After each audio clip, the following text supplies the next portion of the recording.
아까 한번 했지만 또 할까요? 해피 마더스데이. 예. 밝게 웃는 분도 계시지만은 그렇게 밝지 못하신 분이 있는데 그 심정 압니다. 어, 어떻게 하는가요? 예. 다행히도 저는 어머니가 한국에 계세요. 연세 많으시지만은 그래서 어, 한국 사람한테는 해피 마더스데이라고 하지 않잖아요. 그냥 어머니 고맙습니다 뭐 이렇게 하겠지만은 예, 이 땅에 안 계신 분이 있잖아요.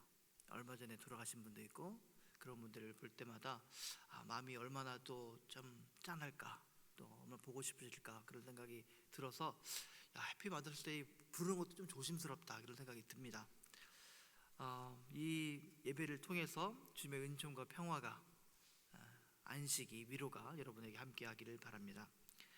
얼마 전에 한국의 시사 방송을 보다가 참 안타까운 그런 마음이 들었습니다. 30대 정도의 여자분이셨는데 자신의 엄마를 찾기 위해서 애쓰는 그런 장면이 나왔습니다. 매우 어린 나이에, 국민학교에 들어가기도 전이죠. 그런 어린 나이에 부모로부터 버림을 받았어요. 버려졌습니다. 그런데 나이를 먹고 자신도 이제 아이의 엄마가 되어서 그런 건지 자식을 버렸지만은 아빠는 죽었다는 것을 알았어요. 근데 친엄마는 살아계신 것을 어떻게 알아가지고 친엄마를 찾고 싶어서 그런 방송에 문의를 했던 것입니다. 친엄마가 밉죠. 하지만 나를 낳아준 엄마이기 때문에 찾고 싶은 것이죠. 우여곡절 끝에 사람을 따로 구해서 수소문하다가 드디어 엄마를 찾게 됩니다. 직접 만나지는 못하고 다른 사람이 중간에서 그 엄마를 인터뷰를 하죠. 방송 카메라가 그 엄마를 비추고 있는데 모자이크 처리를 했습니다. 간신히 찾은 그 엄마는 안타깝게도 자신을 찾고 있는 딸을 보고 싶어 하지 않았습니다. 왜 버렸는지, 또 왜 그렇게 할 수밖에 없었는지 전혀 말하지 않은 채 매몰차게 화를 내면서 화면에서 사라져 버렸습니다. 그 장면을 보면서 저는 아무 말도 할 수 없었습니다. 매우 복잡한 그런 생각이 들었습니다. 그 사람이 과연 엄마일까? 어린아이를 버렸던 엄마였지만은 그 오랜 세월 동안 괴롭지 않았었겠습니까? 또 그 아이는 버려져서 얼마나 엄마를, 아빠를 그리워했을까? 잘 자라준 그 딸이 자신을 보고 싶어 한다는데 왜 그 딸과 다시 재회하지를 못할까? 글쎄요, 제가 남자라서, 아빠라서 이해를 못하는지 모르겠습니다. 여러 생각이 머리를 맴돌았습니다. 엄마라면은 진자리 마른 자리 갈아넣으시며 손발이 닳도록 고생하신 나의 그 가사처럼 표현될 수 있는 엄마인데 왜 그런 장면이 나올까? 어머니 주의를 맞아서 성경에 등장하는 어머니 상이 누가 있을까 이렇게 묵상을 하다가 화면도 보고 그리고 성경을 보다가 오늘 말씀, 이 창세기 21장의 말씀이 저를 붙잡았습니다. 오늘 함께 읽은 이 창세기 21장 앞에 본문을 쭉 읽어보면은 아브라함이 고향과 아버지의 집을 떠나서 장차 하나님께서 보여주실 땅으로 가라는 그 하나님의 명령을 받았을 때에 세 가지 복을, 세 가지의 약속을 받았음을 우리가 알게 됩니다. 어떤 약속입니까? 창세기 12장 2절의 말씀입니다. 내가 너로 큰 민족을 이루고 내게 복을 주어 내 이름을 창대하게 하리니 너는 복이 될지라. 너를 축복하는 자에게는 내가 복을 내리고 너를 저주하는 자에게는 내가 저주하리니 땅의 모든 족속이 너로 말미암아 복을 얻을 것이라. 어마어마한 약속이죠. 어마어마한 복입니다. 그런데 이상합니다. 75세, 75에 하나님으로부터 명령을 받았는데 10년이 넘도록 소식이 없습니다. 하도 답답하니까 하나님께 아브라함이 뭐라고 했냐면, 하나님께서 내게 씨를 주지 않았습니다. 씨를 주지 않았습니다. 이렇게 따집니다. 그러니까 하나님께서 이 아브라함을 바깥으로 이끌고 나오셔서 말씀을 하시죠. 하늘을 우러러 뭇별을 셀 수 있나 보라. 내 자손이 이와 같으리라. 내가 너한테 한 약속, 10여 년 전에 한 약속 내가 지킨다. 이렇게 재확인시켜 주십니다.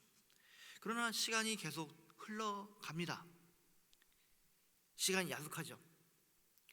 몸은 노쇠하고 힘은 자꾸 빠져갑니다.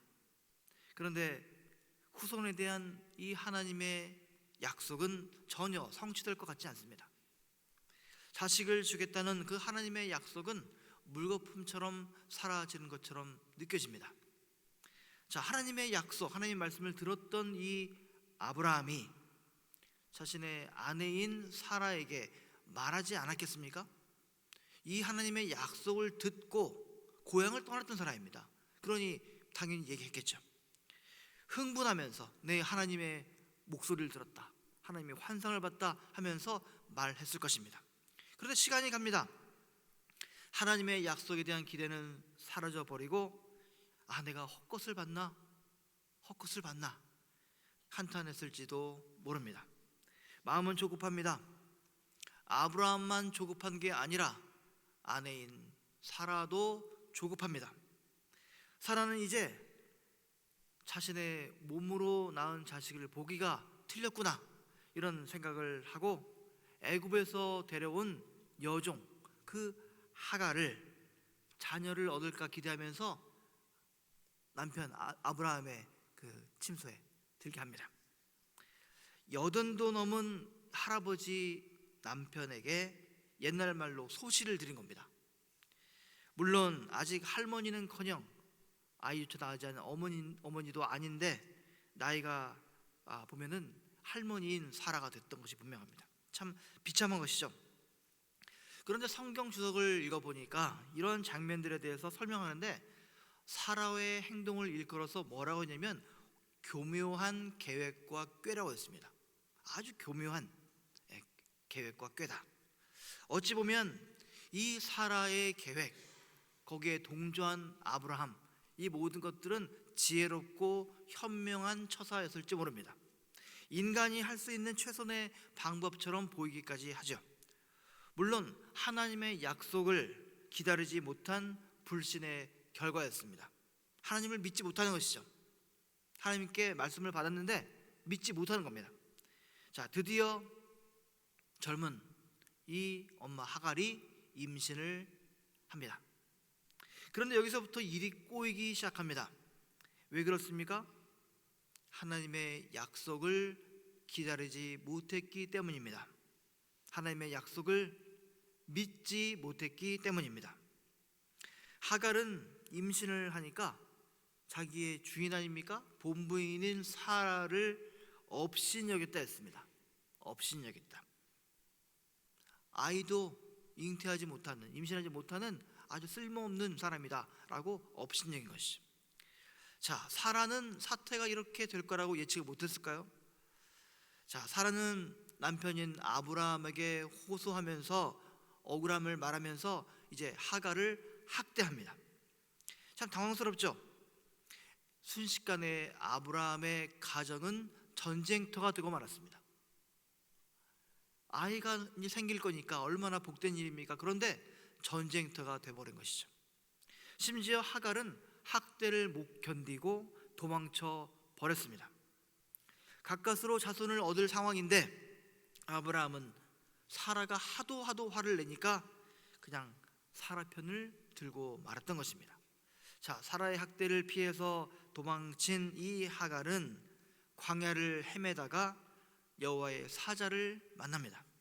여호와의 사자는 이 하갈에게 주인집으로 돌아가라 명하면서 그녀의 태에서 비롯된 자손이 훗날 셀 수 없이 많을 정도로 큰 민족이 될 것이다 약속을 합니다. 이 약속은 하나님께서 아브라함에게 했던 약속과 똑같은 것입니다. 아브라함에게 주신 세 가지 약속이 있었죠. 이 약속과는 조금 다르긴 하지만 그래도 첫 번째 약속, 후손이 크게 번성할 것이다, 이 약속은 똑같은 것입니다. 하나님의 약속 가운데 있었던 그 하갈은 아니었지만, 애굽의 여종인 이 하갈은 여호와의 사자의 말대로 아브라함의 집으로 돌아갔고 마침내 아들을 얻어서 낳아서 그에게 이스마엘이라 이름을 붙여줍니다. 그때 아브라함의 나이가 86세였다 했습니다. 86세. 자, 그로부터 또 시간이 흘러서 14년이 지났습니다. 이때 마침내 여러 우여곡절 끝에 하나님의 말씀처럼 사라가 아들을 낳게 됩니다. 근데 그 아들의 이름을 뭐라고 했습니까? 이삭이다. 이삭은 웃음이라는 뜻입니다. 드디어 웃게 된 것이죠. 자, 이삭이 자라서 3살이 되어서 젖을 뗐을 무렵에 어느 날 사라는 이 이삭과 이스마엘이 함께 노는 것을 보고 너무나 놀랍니다. 행여나 이 이스마엘과 자신의 아들인 이삭이 아브라함의 상속자가 똑같이 될 것인가 하는 걱정이 됐던 것입니다. 자, 그래서 갑자기 이 사라는 아브라함에게 압력을 행사해서 다시 한번 이 하갈과 이스마엘을 쫓아내버립니다. 이번에도 아브라함은 아내인 사라의 말대로 행동하고 맙니다. 이해할 수 없는 행동이죠. 이와 같은 사라의 행동은 아브라함과 하갈과 이스마엘 모두에게 고통을 줬을 것입니다.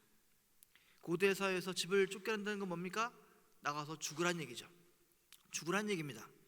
자, 아브라함은 왜 이 사라의 말을 들었을까요?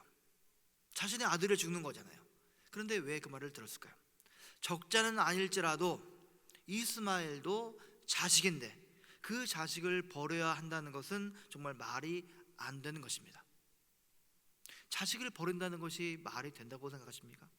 성경을 보니까 이 아브라함이 그의 아들 이스마엘로 말미암아 그 일이 매우 근심이 되었다라고 했습니다.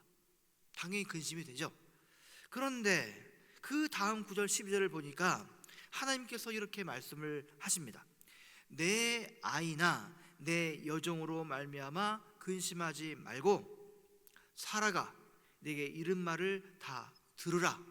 이삭에게서 나는 자라야 내 시라 부를 것임이니라. 그러나 여종의 아들도 내 신이 내가 그로 한 민족을 이루게 하리라. 하나님의 말씀이지만 참 이해도 안 되고 납득하기 어려운 그런 대목입니다. 자, 성경은 이어서 담담히 기록합니다. 하나님의 말씀을 들은 후에 아브라함은 아침에 일찍 일어나서 떡과 물 한 가죽 부대를 가져다가 이 자식을 낳아준 하갈의 어깨에 메어주고 그 아이 이스마엘을 데리고 가라 합니다. 그야말로 하갈과 이스마엘은 광야로 쫓겨납니다. 어느새 양식과 물이 떨어지겠죠. 죽을 지경에 이르렀습니다. 아이가 죽는 것을 차마 지켜보지 못하겠다 하면서 좀 떨어진 곳에 앉아서 서로 주저앉아서 울고 있습니다. 피눈물 나는 것이죠. 엄마와 아들이 서럽게 울고 있습니다. 성경을 보니까 아이의 울음소리를 들은 하나님의 사자가 다시 한번 나타났다 했습니다. 천사는 하갈을 안심시킨 후에 이 이스마엘을 통해서 하나님께서 큰 민족을 일으키시겠다는 예전의 말씀을 또다시 반복합니다. 그리고는 하갈의 눈을 밝혀서 샘물을 발견하게 하고 그 물을 먹게 하고 다시 살려냅니다. 20절 말씀을 보니까 하나님이 그 아이와 함께 계심에 그가 장성하여 광야에서 거주하며 활 쏘는 자가 되었다, 이렇게 했습니다. 참 답답하고도 좀 이해하기가 어려운 이야기입니다. 도대체 이런 얘기를 통해서 하나님께서는 우리에게 무슨 말씀을 하고 싶으신 걸까? 이게 저의 숙제였습니다. 자, 이 이야기에서 주연은 사라와 하갈입니다. 이삭과 이스마엘의 역할은 극히 미미하고 아브라함도 엑스트라에 불과합니다. 믿음의 조상이라고 말을 하고 있지만은 그런 면모는 전혀 보이지 않고 아브라함은 그냥 우유부단한 남자, 그리고 사라가 시키는 대로 하는 남자, 이렇게 표현되고 있습니다. 주인공은 절대 될 수 없습니다. 주인공은 오히려 사라와 하갈입니다. 어머니들의 이야기죠. 전체 이야기를 끌고 가시는 분은 하나님이시겠지만 지금 무대 한가운데에는 사라와 하갈만 있을 뿐입니다. 자, 영화든 드라마든 언제나 의인과 악인이 있기 마련이죠. 우리는 거의 예외 없이 착한 사람, 의로운 사람, 약하지만 결국에 끝에는 승리하는 사람, 그 사람의 편 서는 것을 좋아합니다. 자, 무대 위에 두 사람, 사라와 하갈, 어머니인 두 사람, 여러분 누구 편에 서시겠습니까? 전체 이야기를 끌고 가신 분은 하나님이신데 하나님은 과연 누구의 편에서 이야기를 전개해 가고 계십니까?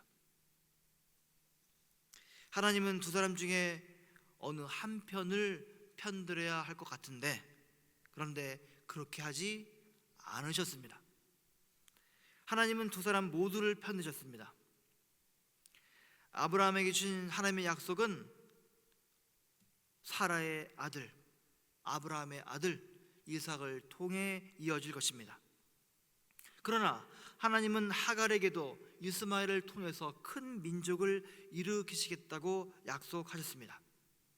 물론 성경은 하나님의 약속이 이삭을 통해서 계속 이어져 예수님에게까지 이어졌다고 선포하고 있습니다.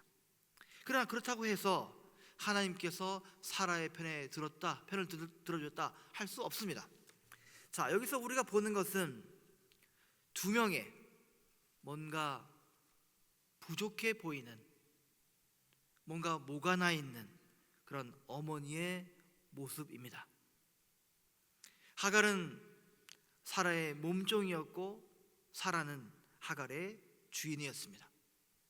둘은 처음부터 신분이 달랐고 그래서 상대가 되지 않는 그런 사람입니다.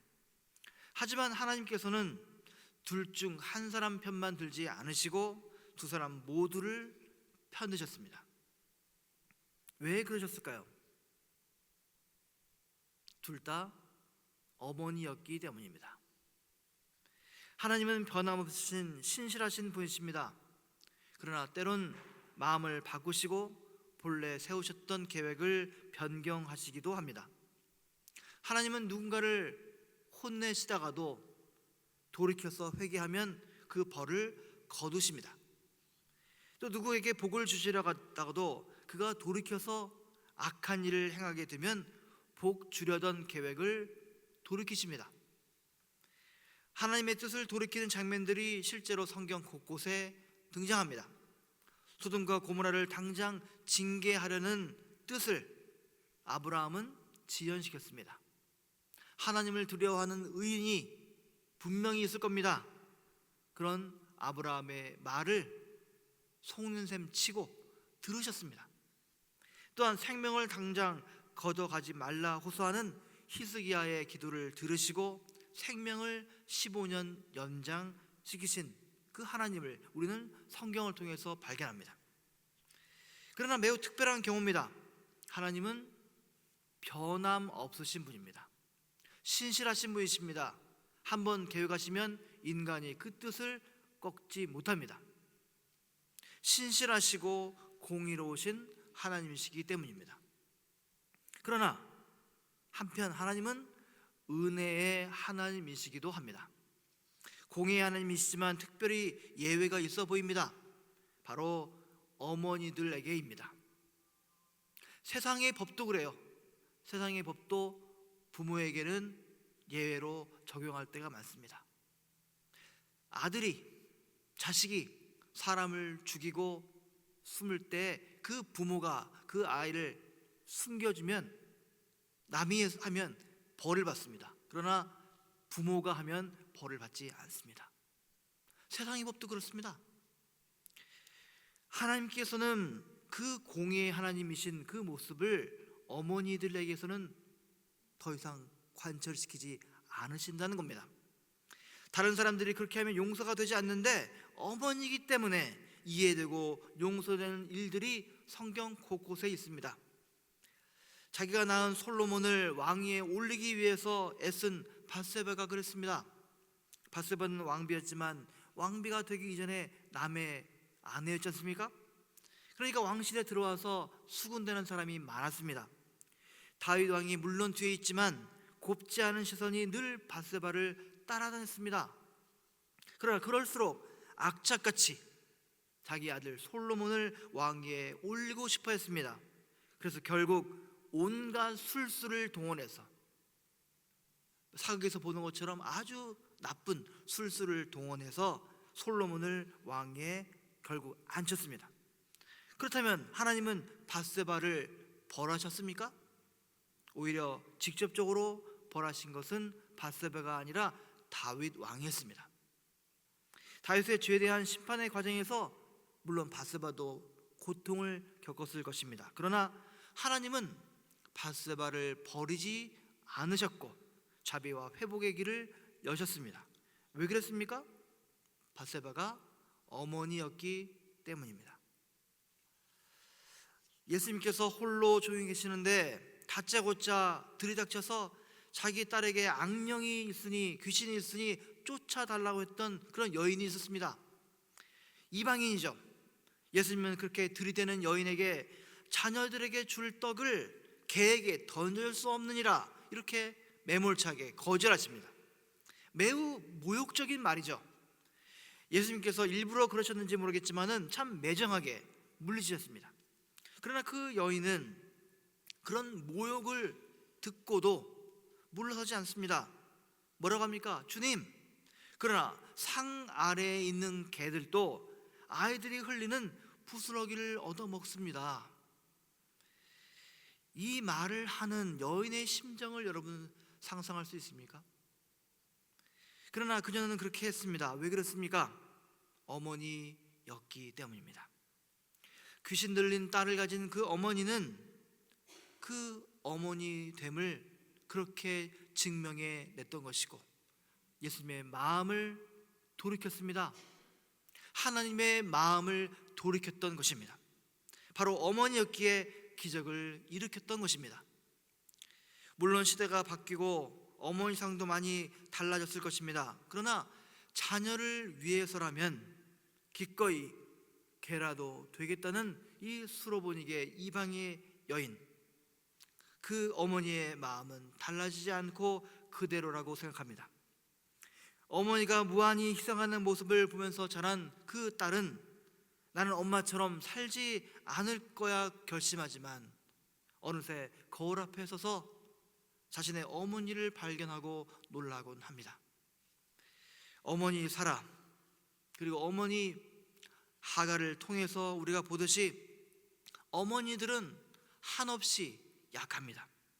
자식을 위해서 헌신과 봉사를 아끼지 않지만 그래도 어머니이기 이전에 한 여인이기 때문에 그렇습니다. 사람이기 때문에 어머니도 이기적이고 고집일세기도 하고 한계를 갖습니다. 잘못된 결정을 하기도 하고 누군가에게 상처를 주기도 합니다. 아까 살펴봤듯이 솔로몬의 어머니 밧세바도 그랬고 우리들의 어머니들도 다 그렇습니다. 성경에 어떤 사람도 어떤 어머니도 그분이 훌륭해서 그분이 모범이 되어서 그분이 뛰어난 인품이 있었기 때문에 하나님께서 그를 부르신 게 아니라는 사실입니다. 하나님의 구원 역사를 이루시기 위해서 그 누군가는 완벽해야만 되는 것이 아닙니다. 하나님 앞에서는 그 어느 누구도 자랑할 게 없습니다. 하나님 앞에서 우리는 다 초라할 뿐입니다. 저 같은 사람은 사람 앞에서도 한없이 모자란 사람일 것입니다. 그러나 하나님께서는 우리의 모자란 인생을 사용하셔서 하나님의 일을 하신다는 것입니다. 깨지고 상처 투성이인 그런 인생을 찾으셔서 하나님의 일을 하십니다. 아브라함이 이삭을 낳았을 때 표현할 때 히브리서 11장 12절에 뭐라고 표현되어 있냐면 그 아브라함을 표현하는 말입니다. 죽은 자와 같은 한 사람이라고 했습니다. 시체와도 같은 아무런 희망이 없는 사람이었다, 이렇게 표현하고 있는 것입니다. 그런 인생을 하나님은 사용하셔서 하나님의 약속을 성취하십니다. 그 위대한 일에 하나님의 손길로서 우리들의 어머니들을 우리에게 붙여주셨다고 저는 믿습니다. 이 땅에 그 어느 누구도 어머니 없이 태어난 사람 아무도 없습니다. 한 사람으로는 한없이 우리 어머니들 부족하지만 하나님께서는 우리의 어머니들을 통해서 하나님의 사랑을 드러내십니다. 하나님의 은혜를 우리에게 내려주십니다. 오늘 어머니 주일을 맞이해서 모든 어머니들께 하나님의 크신 축복이 함께 하기를 바랍니다. 또한 어머니의 마음을 헤아려서 하나님의 사랑과 은혜를 깨닫는 복이 여러분 모두에게 함께 하기를 간절히 축원합니다. 함께 기도하겠습니다. 하나님, 저희들에게 어머니를 주셔서 감사합니다. 젊을 때는 우리 어머니가 왜 그렇게 약하고 왜 그렇게 초라해 보이는지 모릅니다. 어머니가 부끄럽기까지 했습니다. 그러나 하나님께서는 우리의 어머니들을 통해서 하나님의 사랑을 깨닫게 하셨습니다. 하나님의 은혜가 무엇인지 저희로 하여금 깨닫게 하셨습니다. 하늘에 떠있는 달처럼 그리 밝지는 않지만 언제나 저희들의 앞길을 비춰주는 어머니였음을 오늘 깨닫게 됩니다.